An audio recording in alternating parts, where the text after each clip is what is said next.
Hello and welcome everybody to a new video, and a particularly sad one at that. So, what is this? Well, it's the new update from Riot Games 2 days ago. The active development will end in December 2026. So not even a year in, and the game already kicked the bucket. Yeah. The game, I think, was released in October of 2025. The active development started in 2016 or 2015. I remember, like, when I was a kid 10 years ago, I played a game called Rising Thunder, and it was fun. It is the kind of the spiritual successor to XKO. It was really fun. I'll show you the game. Rising Thunder. So it had like really sick animations. The idea was interesting. It was like supposed to be this fighting game with cooldowns. It was very interesting. Like the quality of the game was really something else. Let's take a look. So let's check it out.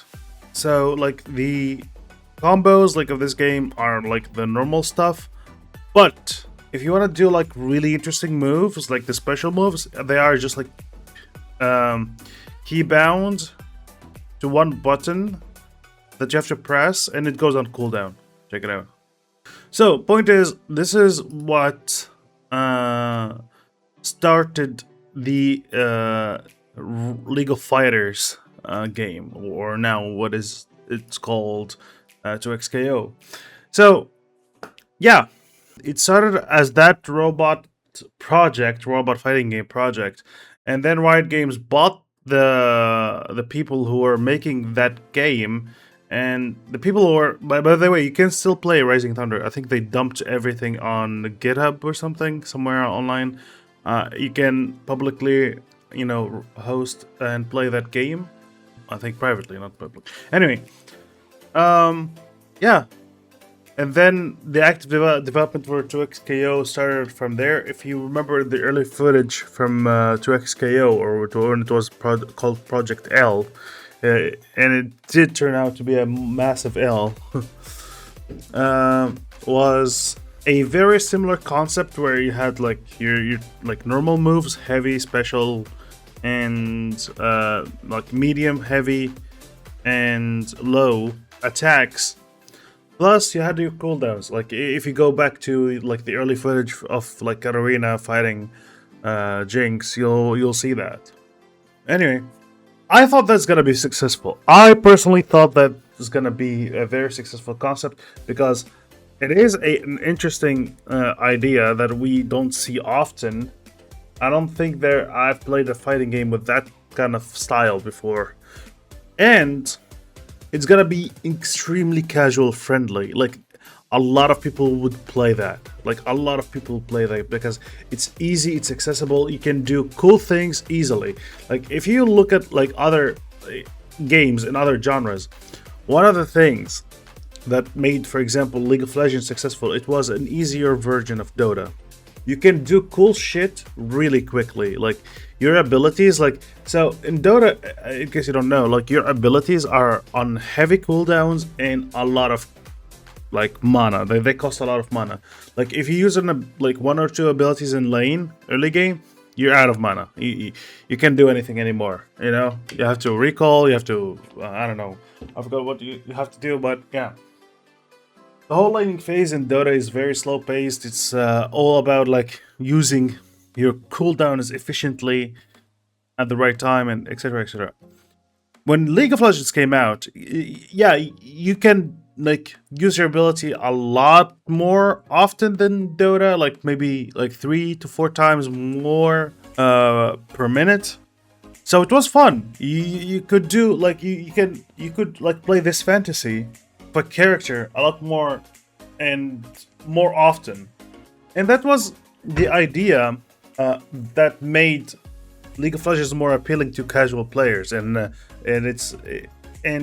hate it or love it, casual players outnumber and outweigh the pro players.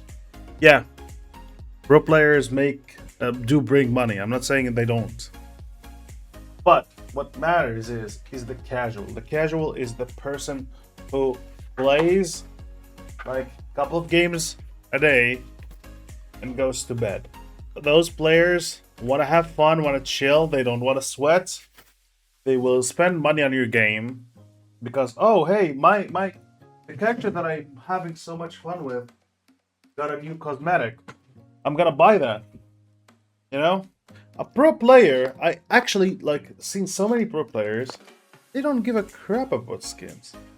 Like how many players have you like met that are high elo?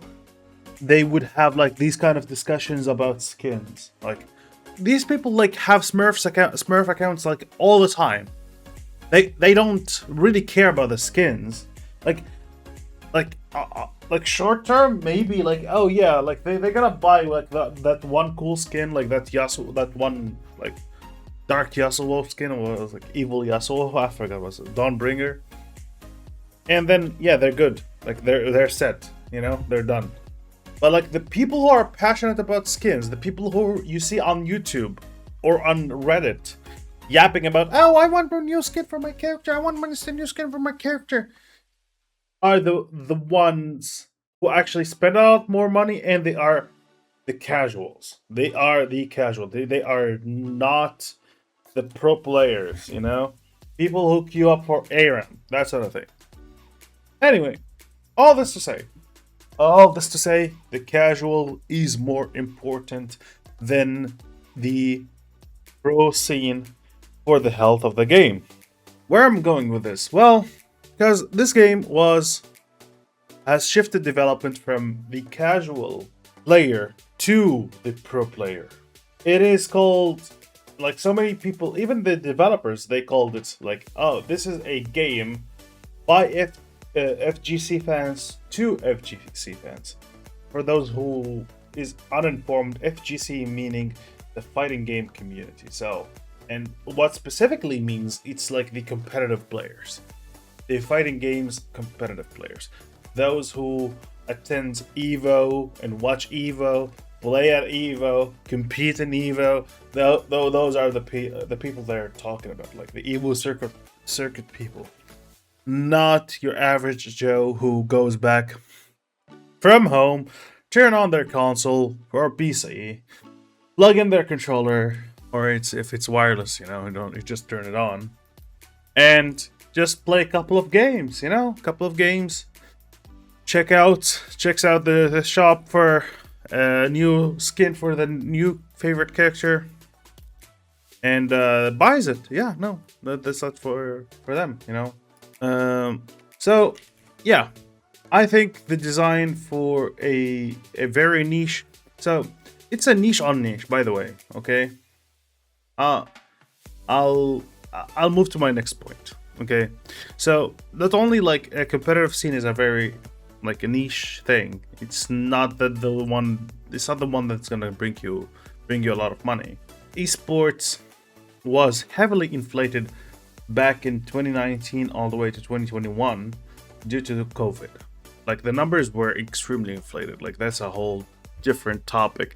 But yeah, esports is not as big as it was back then. So yeah, you cannot reliably rely on esports. Okay. Anyway, the next point is it's a tag fighter. I know it's gonna ruffle some feathers. I know that. I don't care. It is true. It is a tag fighter, and that shit is like lame as heck.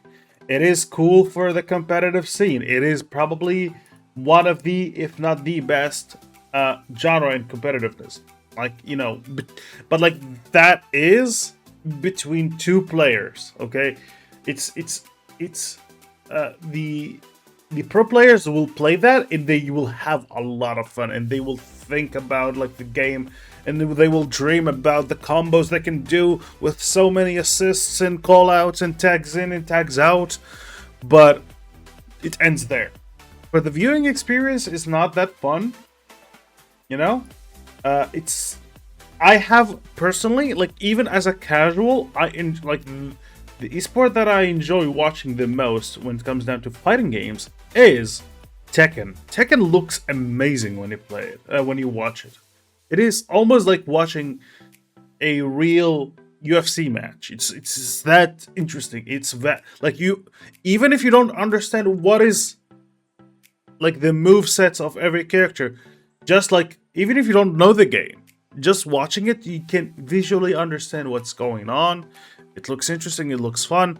It looks, oh hey, that guy did a lot of cool things. I can do that. I can. Yeah, I'm a casual player. I can check it out. I can try it. You know. But yeah. Then comes, in my opinion, Street Fighter. Street Fighter is like less visually clear than Tekken, but it is still interesting to look at. Tag fighters are so chaotic, man. Like, have you seen like MVCI? Like, so many things happening across the screen. Like, a casual player can't keep up. Nobody will watch that. Like, it's gonna have fun. I know this is like a hot take and people will hate me for this, but I actually don't care. I really don't care. It's fine. Doesn't bother me. So yeah, it is a tag fighter. I think it's one of the reasons why it didn't grip the casual players. And it is a great game for FGC fans. To the FGC fans. Next point is the monetization.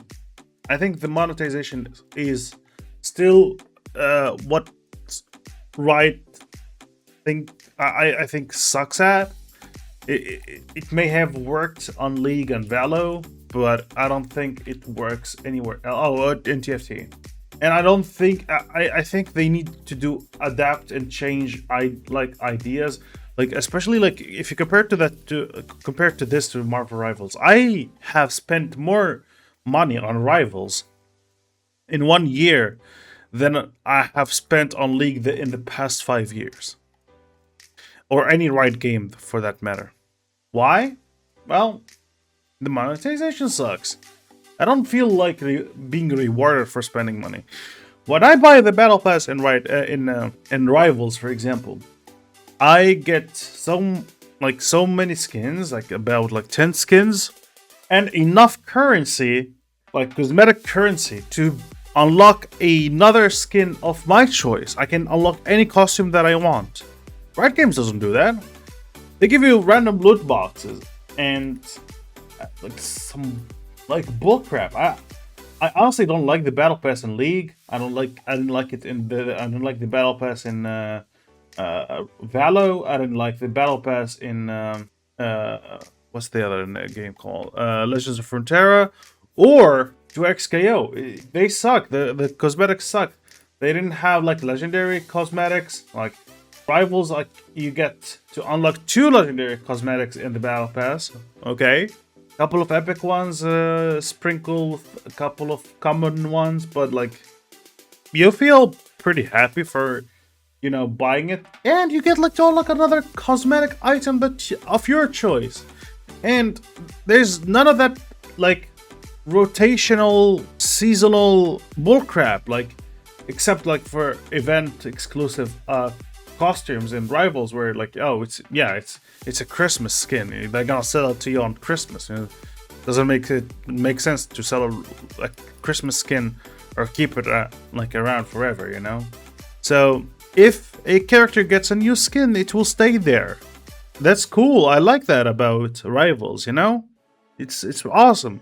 The 2XKO situation, I actually was planning to buy a skin. I was gonna buy the BMO skin for Teemo. Turns out they're doing the Fortnite model with the rotational shop. Epic Games can get away with that because simply that game has so many freaking skins. They have an insane library of skins and licenses. They can get away with a rotational shop. Your game barely have like a couple of skins and you're already like looking couple of like a lot of them behind a rotational cosmetic system. You know, are you stupid? Are you trying not to buy skins? Like, not I shit you not, like this situation that I fell into, the same situation my friend did. My friend actually tried to buy a skin. I was like, yeah, I'm having like, I think like we were talking like yesterday. I was like, he was saying something along the lines of, I was like having like a couple of games. I was enjoying the character that I was playing. I almost fell into the honey trap of buying a skin. I was like, yeah, I'm gonna go into the shop library and browse for a skin that I like for my character. And they like the shop was disabled because it was they're preparing to shut down development for the game.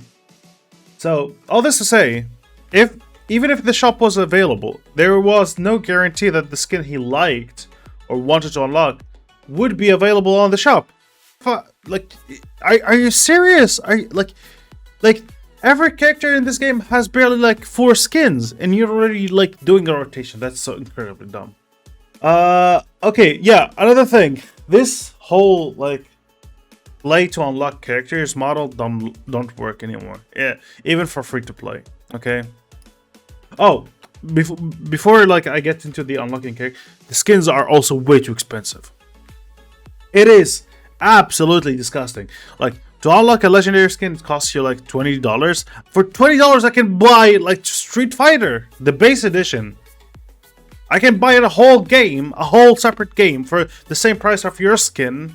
Like it doesn't make sense. I can play Skullgirls. I can buy that game on Steam for $20, and I'll have all of the characters unlocked, and I can like unlock cosmetics in that game by simply by just playing.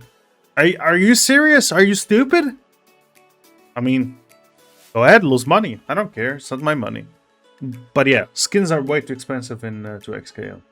Next up, the grinding. Yeah, the grinding of the characters. Look, League, it's an outdated model. Overwatch has all of the characters unlocked. Rivals have all of the characters unlocked. Dota has all of the characters unlocked. Heroes of Neroth has all of the characters unlocked. You name a game, and they probably have all of the characters unlocked. Like, grinding to unlock characters is stupid. Like I said, I can go buy and spend money on a game, like $20, $20, and have all of the characters unlocked. Why would I play your game? You know, it's dumb. It's stupid. Yeah. So, next up, not enough characters. Even like after 10 years of development, the character pools, the champion pool, and the types of champions after 10 years are not something appealing. I think the game released with 8 characters or something. Then it went up to 12. Okay, cool, but like still not enough. I don't know, man. Like this game has been in development for 10 freaking years. So something tells me went wrong during that development of like, because 10 years, dude, like it's crazy amount of time for just this product, like a couple of stages and like a couple of characters. I know game development is hard, but like it took them way less time to develop. Well, what's the other game called? By Larian Studio, Baldur's Gate. How long did it take for Baldur's 3 to make? 6 years. It took them 6 years to make Baldur's Gate 3. That game is rich in content, and they were a much smaller team with a smaller budget than at least I'm guessing when it comes down to the budget. But they are definitely a smaller team than 2xKO's team. 6 years to make that game. Compare this to what we have with 2xKO. Okay, it is actually baffling. Okay, it is actually crazy. So I'm guessing is that like by the maybe the 3rd, 4th year, maybe the 5th, they had to reset the entire. Oh my god! Almost dropped my mic. They had to reset the entire project and start from the ground up. That's the only explanation for that. And yeah, the characters they chose for the game is horrible. For the longest for the longest time, I remember ever since the game was released, they people dubbed this game 2X Arcane Fighters. Most of the roster was Arcane. I think Riot Games overestimated the value and the interest of Arcane. Like, people were interested in Arcane because it was a good story, not because it was a good show, not because they actually like thought, "Oh, I want to play as Vi or Jinx." No, no, no, no, no. It is an interesting story, but and they are interesting characters, but they are not interesting characters to be played as. It's like, how can I explain this? You could create a very interesting, like very interesting story with very interesting characters, like from an abstract point. Doesn't mean like people will want to play them in a video game. Does that? I don't know if it makes sense. Like, I can. What's a good example of this? I'm trying to think of a good example. Like, I guess I have an opposite example. People like Spider-Man. Like, they like watching it. They like reading the comics, and they do wish they can have a game where they can feel like Spider-Man. You know, they want to swing like Spider-Man. We got that with Insomniac. You know, we got like a really cool Spider-Man games. It is not the case for League of Legends. Like, first of all, like Arcane already like has its characters in a video game. It's called League of Legends. If people were so into Arcane and they want to play a game, they can just play League. They don't have to try. Like, have you have you ever tried and played a game just because of, and you didn't care for the genre, just because it had like that character in it? You know, you were willing to play a game even if the genre did not interest you, just because it had like that character that you've seen on TV or in a book or something. You probably did. A lot of people did. They didn't care for the genre, they just went for the character. So if people really wanna play Vi as Vi or Caitlyn, they could have easily installed League of Legends. They would not feel like, you know, if they were really into it, like they wouldn't be waiting for a fighting game specifically to play as them. And if anything, like the best genre to make a playable Arcane simulator would be an offline campaign game that you could play for like, I don't know, $60 or $70 or something, you know, a fully fledged like Arcane game, like, or maybe like something like Telltale games, you know, we'll get a game with choices and you have different endings based on like, I'm just like spitballing here, you know, but yeah, no, they wouldn't be waiting. Oh yeah, I'm gonna play Caitlyn now in this fighting game. First of all, the game, just because of Arcane, like, had way too many zoners, you know. And when I say Arcane, I also like parentheses mean Piltover and Zone, because Chimo is actually technically from Zone, Piltover and Zone, because he travels a lot to the sewage of. He is from Bandle City, but like he often opens a portal and goes to the sewage of Zon to get his mushrooms. Blitzcrank is from Piltover and Zone. Warwick is from Arcane, Piltover and Zone. Caitlyn is from Arcane and Piltover and Zone. Jinx is from Arcane, Piltover and Zone, and she's a zoner. It's yeah, the game, like half of the roster just became Arcane or slash Piltover and Zone. It just got way too boring, honestly. It's way too boring. Yeah. And finally, marketing. Like, I know people did not even hear about this game. There were no advertisement whatsoever. Nothing about this game. Like, not a single bee. Like, they, outside of their social media accounts, nobody heard of R2XKO. Besides people who were, like, closely following it. And, yeah. I wish they had different characters. Like I think easily the game could have been very appealing if like I had like selected few characters like Jax, Irelia. She has like many blades. She's like a blade dancer. This is a cool scythe guy called Kane. He's got 2 forms. Mordekaiser, he's got a giant hammer. He's like made of metal. He's really cool. Rengar, he's like a beast guy, like a tiger beast guy. Set, he is a wrestler, really cool one. He's like a Dragon Ball kind of wrestler. Look at this. He goes Super Saiyan. Look at this. See? Lee Sin, he's like a monk. He's got like a chakra and spirit power. All of these characters were put aside so you can have your Caitlyn, your Jinx, your Senna. Man, like honestly, even though like I love Timo so much, I think so many other characters had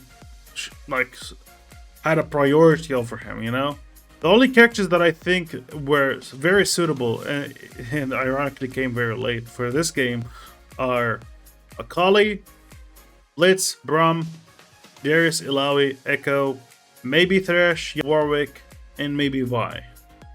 You know, but I would have substituted Warwick for Rengar because I don't like. If I were a developer, or a director, I would try to diversify the okay, because they're both beast characters, like animal characters.